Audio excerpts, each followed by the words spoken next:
एक multinational company में काम करने वाली लड़की को एक जॉब का ऑफर आता है।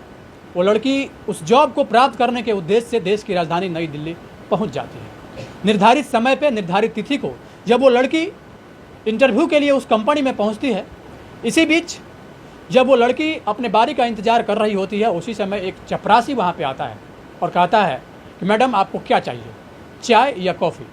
इस बात पे वो लड़की बोलती है कि तुम्हें जो पसंद है वो मुझे दे दो। चपरासी बोलता है कि नहीं मैडम, आप जो कहेंगी वो मैं अच्छे से बना के लाऊंगा और आपको दूंगा।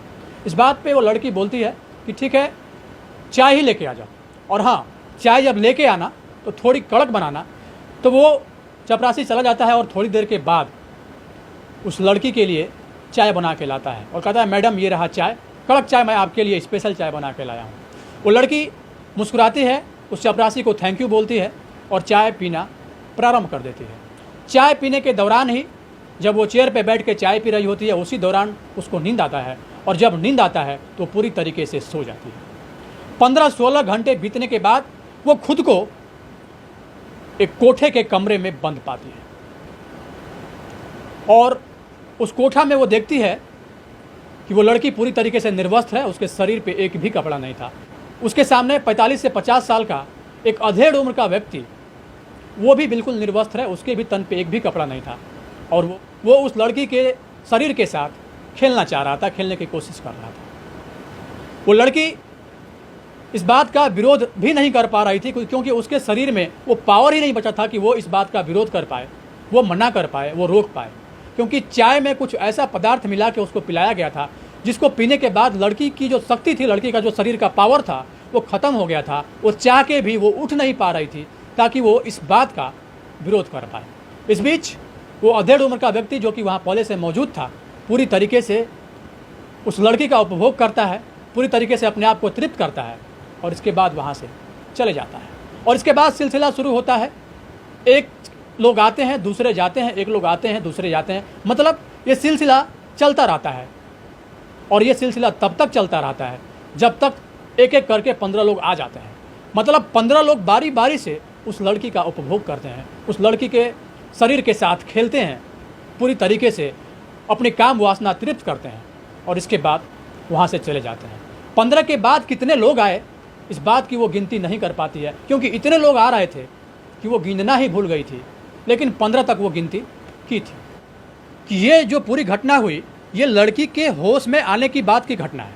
जब लड़की होश में आ गई थी, वो इस बात को फील कर रही थी कि उसके शरीर के साथ क्या किया जा रहा है, हर चीज़ को वो देख पा रही थी, ये तब की घटना है।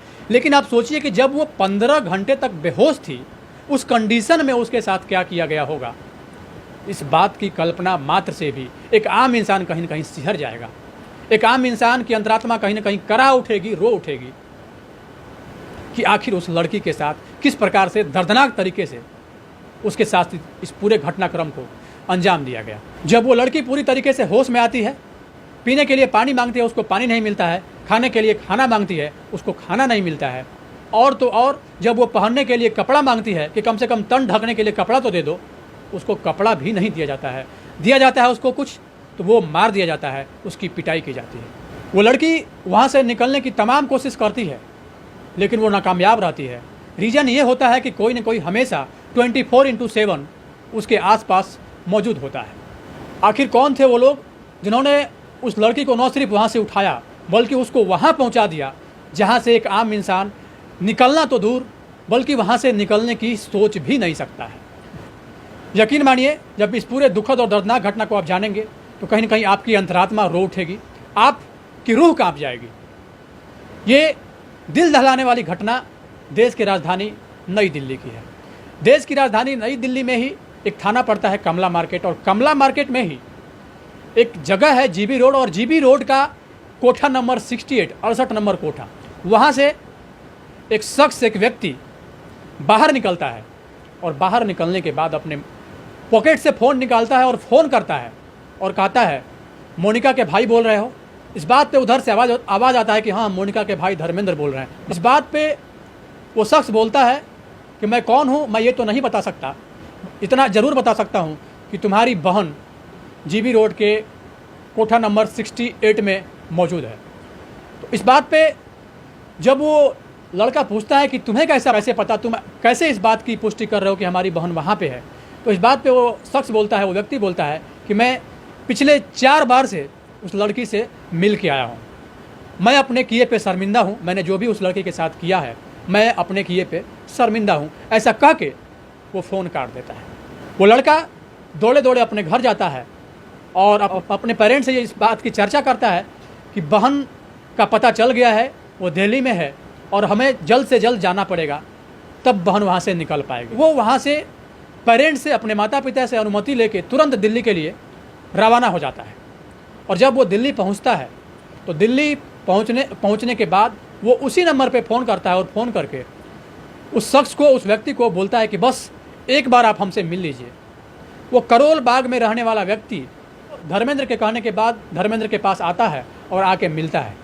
क्योंकि वो संजोग से वो लड़का भी कहीं कलकत्ता का ही था, पश्चिम बंगाल का ही था, और ये जो लड़की थी ये भी पश्चिम बंगाल, कोलकाता से ही जॉब के लिए वहाँ पे गई थी। जब वो शख्स आता है और आके उस लड़के से मिलता है, सारी घटना बताता है, एक एक बात बताता है और ये भी बताता है कि जल्द से जल्द उसको निकालना होगा।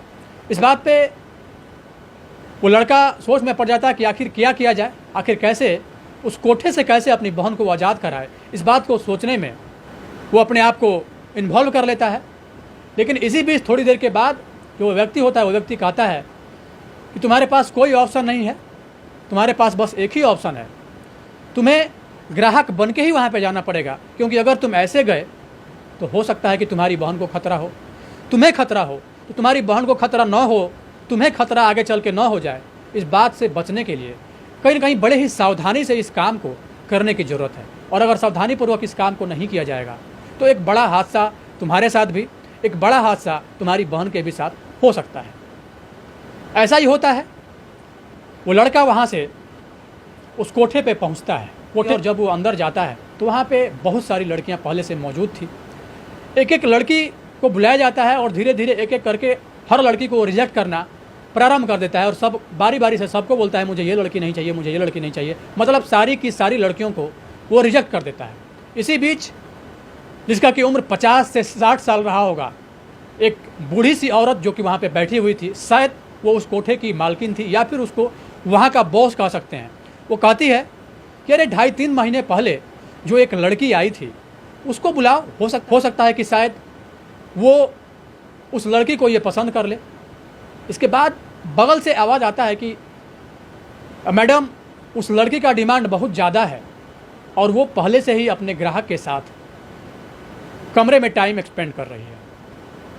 तो इस बात पे जो 50 से 60 साल के एज की दिखने वाली जो बूढ़ी सी औरत थी वो कहती है क्योंकि उस लड़की का डिमांड बहुत ज़्यादा है और जब डिमांड ज़्यादा है तो उसका रेट भी ज़्यादा होगा, और जब तुम्हें वही चाहिए तो तुम्हें वेट करना पड़ेगा और तब तक वेट करना पड़ेगा जब तक वो अपने कस्टमर से मीटिंग करके वापस नहीं आ जाती है। तो इस बात पे लड़का बोलता है कि चलो मैं ठीक है, मुझे कोई दिक्कत नहीं है, मैं वेट करने के लिए तैयार हूँ, मुझे तो बस वही लड़की चाहिए। जैसे ही उसका टाइम ख़त्म होता है वो उसकी बहन कमरे से बाहर निकलती है। पहले कस्टमर निकलता है और इसके बाद वो लड़की बाहर निकलती है।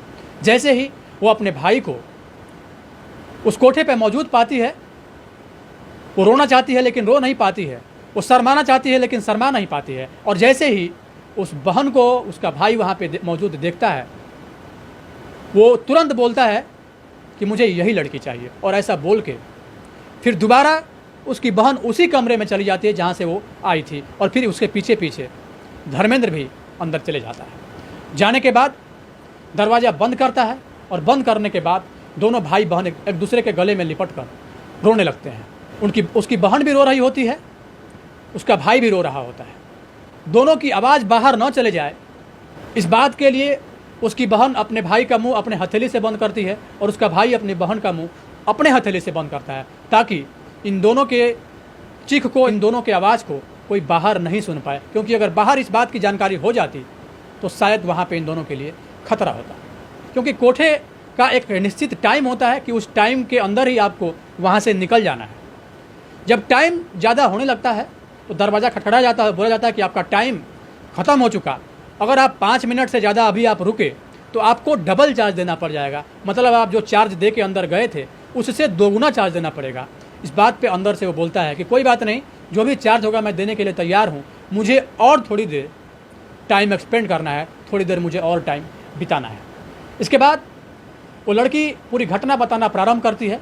वो बताती है कि कोलकाता के मल्टीनेशनल कंपनी में, जिस कंपनी में वो काम कर रही थी, वहाँ पे उसकी एक ज्योति, इसकी बहुत अच्छी फ्रेंड थी, जिसके साथ इसका आना जाना, खाना पीना सब कुछ होता था। एक दिन ज्योति इसके पास रोते हुए आती है और कहती है कि मैं दुनिया में सबसे अभागी इंसान हूँ, क्योंकि मुझे एक जॉब का ऑफ़र मिला था, लेकिन मेरे घर वाले मुझे मना कर रहे हैं। तो इस बात पे मोनिका बोलती है कि भी आप ये बताओ कि तुम्हें यहाँ जहाँ तुम काम कर रही हो यहाँ पे कितना सैलरी मिलता है। इस बात पे वो ज्योति बोलती है कि मुझे यहाँ 20 से 25 हज़ार मिलता है। फिर जब दोबारा ये पूछती है कि जहाँ जॉब का ऑफर आया है वहाँ पे कितना सैलरी मिलेगा, तो इस बात पे वो लड़की बोलती है कि वहाँ पे 60,000 स्टार्टिंग है और समय के साथ साथ वो सैलरी बढ़ते ही जाएगा। मोनिका बोलती है कि क्या वो ऑफ़र मुझे नहीं मिल सकता है, वो जॉब मुझे नहीं मिल सकता है। इस बात पर वो ज्योति बोलती है कि हाँ बिल्कुल मिल सकता है, वो ऑफ़र तुम ही स्वीकार कर लो, तुम ही एक्सेप्ट कर लो और तुम ही जाके वहाँ पे ज्वाइन कर लो। मैं बाद में अपने फैमिली को मनाऊंगी और फिर जब वो लोग तैयार हो जाएंगे तो मैं फिर दोबारा जाने का वहाँ ट्राई करूँगी। 11 तारीख को उस जॉब का इंटरव्यू दिल्ली में है, इसके लिए तुम्हें दिल्ली जाना पड़ेगा। कल तुम्हें सलमान कोलकाता से दिल्ली लेके चला जाएगा, तुम उसके साथ ईजिली जा सकती हो और वहाँ पर पहुँच जाओगी जहाँ इंटरव्यू होगा और इंटरव्यू के बाद तुम ज्वाइन हो जाओगे। वही होता है। 10 तारीख को वो अपने घर से सलमान के साथ निकलती है और 11 तारीख को इंटरव्यू देने के लिए वहाँ पे पहुँचती है। और इंटरव्यू देने के ही दौरान एक चपरासी उसके पास आता है और आने के बाद ये बोलता है कि चाय लोगे या कॉफ़ी लोगे मैडम। इस बात पे वो चाय लेने की बात करती है और चाय में कुछ ऐसा पदार्थ डाल के पिलाया जाता है। इसके बाद वो बेहोश हो जाती है। बेहोशी की हालत में उसको उठा के दिल्ली के कमला मार्केट स्थित जीबी रोड के कोठा नंबर 68 में उसको ले जाया जाता है। उसी दिन उसके साथ 15 लोग बारी बारी से आते हैं और वो उस कृत्य को करते हैं, पूरी घटना को अंजाम देते हैं। और जब पूरी आप बीती बहन अपने भाई से बताती है तो भाई भी रोने लगता है और उसकी बहन तो पहले से रो ही रही होती है। आंसुओं का जनसैलाब इतना उमड़ता है कि कहीं ना कहीं उस आंसुओं के जनसैलाब को देख के एक आम इंसान उस पल को याद करके भी सिहर जाएगा। चूँकि वो लड़की एक एजुकेटेड लड़की थी, सुंदर थी, तो इसलिए उसका डिमांड ज़्यादा था। काफ़ी हाई प्रोफाइल के भी लोग वहाँ पर पहुँचते, पैसा दे के लड़की को अपने साथ लेके कमरे में जाते थे, तो उसका डिमांड ज़्यादा था। और इस बात का डर था कि वो लड़की अगर वहाँ से निकल गई तो जो सोर्स ऑफ इनकम है उस कोठे का, एक अच्छा खासा पैसा वो कमा के देती थी, वो सोर्स ऑफ इनकम बंद हो जाएगा। इस वजह से उसके ऊपर कड़ा नज़र वहाँ के लोगों के द्वारा। एक दिन की बात है, वहाँ पे ही एक शख्स आता है उस लड़की के साथ टाइम एक्सपेंड करने के लिए। और वो लड़की जब पहली बार उस शख्स से मिलती है तो धीरे धीरे वो शख्स उस लड़की का आदी हो जाता है और बार बार वो उसी लड़की को खोजता है। जब थोड़ा सा फेथ बनता है, थोड़ा सा भरोसा बन जाता है उस लड़की को उस लड़के के ऊपर, वो जो लड़का था, जो कस्टमर था, वो भी कोलकाता से ही था। तो कहीं ना कहीं कम्युनिकेशन गैपिंग नहीं था, लैंग्वेज प्रॉब्लम नहीं था और वो लड़की भी कोलकाता की रहने वाली थी। तो वो अपनी बात को बड़े ही सहज और सरल तरीके से कह पाती थी और वो लड़का भी उसके बात को सुन पाता था। एक दिन हिम्मत करके वो लड़की उस लड़के से कहती है कि तुम मेरा एक काम कर दो, मेरे भाई के पास फ़ोन कर दो। जब तुम मेरे भाई के पास फ़ोन कर दोगे तो हो सकता है कि यहाँ से निकलने का चांस बढ़ जाएगा। वो लड़की उस शख्स के पैरों पे गिर जाती है और कहने लगती है कि बस एक बार मेरे भाई को फ़ोन कर दो, क्योंकि मैं अब यहाँ से निकलना चाहती हूँ। इसके बाद वो आदमी बाहर निकलता है, क्योंकि वो आदमी दिल्ली के करोल बाग का रहने वाला था। जब वो आदमी बाहर निकलता है तो वो अपने फ़ोन से उसके भाई धर्मेंद्र को फ़ोन करता है और सारी बात बताता है कि तुम्हारी बहन यहाँ पे मौजूद है। और उसके बाद धर्मेंद्र वहाँ पे आता है। अब आखिर क्या किया जाए? अगर डायरेक्टली हम जाके किसी पुलिस वाले को इस बात की जानकारी देते हैं और अगर पुलिस वाला पहले से अगर मिला होगा कोठे वालों से, तो हमारी बहन कभी भी यहाँ से आज़ाद नहीं हो पाएगी, हमारी बहन कभी भी यहाँ से ज़िंदगी में नहीं निकल पाएगी। इस बात इसलिए वो पुलिस के पास नहीं गया। वो सोच में आखिर पड़ गया कि वो आखिर करे तो करे क्या। फिर दोबारा ग्राहक बन के उसी कोठे पे जाता है और फिर से उसी प्रक्रिया के तहत अपने बहन के पास पहुंचता है। और जब अपनी बहन के पास पहुंचता है तो अपनी बहन से पूछता है, मुझे समझ में नहीं आ रहा है कि मैं क्या करूं। अगर तुम्हारे दिमाग में कुछ अगर आ रहा है तो तुम मुझे बताओ कि मुझे क्या करना चाहिए। इस बात पे जो मोनिका उसकी बहन होती है वो कहती है कि तुम्हें दिल्ली के महिला आयोग के जो अध्यक्ष है स्वाति महिवाल, उससे मिलना चाहिए। और उसको इस पूरे घटनाक्रम की जानकारी देनी चाहिए जो भी चीज़ें हुई है। दूसरी मुलाकात के बाद जब वो लड़का वापस आता है तो सीधा उस महिला आयोग में पहुंचता है और महिला आयोग में जाने के बाद वहाँ पे मौजूद किरण नेगी नाम की एक औरत वहाँ पे मिलती है। उसको सारे घटनाक्रम की जानकारी वो देता है और ये भी कहता है कि हमारी बहन जीबी रोड के कोठा नंबर 68 में मौजूद है। मैं अभी पिछले 2-3 बार से उससे मिल के आ रहा हूँ। तो किरण नेगी महिला आयोग की जो चीफ होती है स्वाति माहीवाल उसको कहती है कि उस लड़की का भाई मेरे पास है, तो इस बात को हम झुठला नहीं सकते हैं। इस बात का पक्का सबूत है कि वो लड़की वहाँ पे मौजूद है, कहीं हमें इसकी मदद करनी चाहिए। स्वाति माहीवाल वहाँ के जो डीसीपी होते हैं मंजीत सिंह रंधावा उनको फ़ोन करती है और फ़ोन करके सारी घटनाक्रम की। अब स्वाति माहीवाल के बारे में मोनिका को, धर्मेंद्र की बहन को या फिर जो लड़की वहाँ पे कैद थी उसको पता इसलिए था क्योंकि स्वाति माहीवाल का नाम वहाँ पे कई सारे लड़कियों से वो सुनी थी और कई सारे लड़कियों को वो वहाँ से आज़ाद करा भी चुकी थी। किरण नेगी के फ़ोन करने के बाद स्वाति माहीवाल वहाँ के जो तत्कालीन डीसीपी थे मंजीत सिंह रंधावा उनको फ़ोन करती है और फ़ोन करके कहती है मल्टीनेशनल कंपनी में जॉब के उद्देश्य से एक लड़की कोलकाता से दिल्ली आई थी और दिल्ली में जॉब के नाम पे उसको बुलाया गया और उसको वहाँ से उठाया गया, उसको वहाँ से अगवा किया गया। उसके बाद उस लड़की को वहाँ से उठा के दिल्ली के जीबी रोड स्थित 68 नंबर जो कोठा है उसमें रखा गया और उसके बाद उससे वहाँ पे इस प्रकार का कृत्य निरंतर कराया जा रहा है। वो लड़की काफ़ी कष्ट में है, हमें रेड मारनी चाहिए। इसके बाद डीसीपी रंधावा पूरे घटनाक्रम को बारीकी से न सिर्फ समझते हैं बल्कि त्वरित कार्रवाई भी करते हैं और कहते हैं कि एक समय हम निर्धारित करते हैं, उस समय में धर्मेंद्र आप यहाँ से जाओ जहाँ पे कि तुम अपने बहन से पिछले 2 बार से मिल के आए हो और वहाँ एज ए कस्टमर बन के ही जाओ जैसे पिछले 2 बार गए हो और वहाँ पे तब तक मौजूद रहना जब तक हम लोग पहुँच न जाएं। वैसा होता भी है। वो लड़का फिर से तीसरे बार अपनी बहन के पास कस्टमर बन के जाता है। वहाँ पे जो पेमेंट होता है वो पेमेंट करता है और पेमेंट करने के बाद उस लड़की को, उस मोनिका को लेके, अपनी बहन को लेके उसी कमरे में चला जाता है और जाने के बाद तब तक वो उस कमरे में रहता है जब तक डीसीपी रंधावा की टीम वहाँ पे पहुँच नहीं जाती है। जब उनकी टीम आती है तो पूरे तरीके से उस कोठे को घेर दिया जाता है और कोठे को घेरने के बाद न सिर्फ मोनिका को, न सिर्फ इंटरव्यू देने के उद्देश्य से आई हुई उस लड़की को जिसको कि वहाँ पे लाया गया था, बल्कि वहाँ मौजूद वैसी बहुत सारी लड़कियों को आज़ाद कराया गया जो कि जिनकी अपनी कोई मर्जी नहीं थी और वो वहाँ पे वो काम कर रही थी।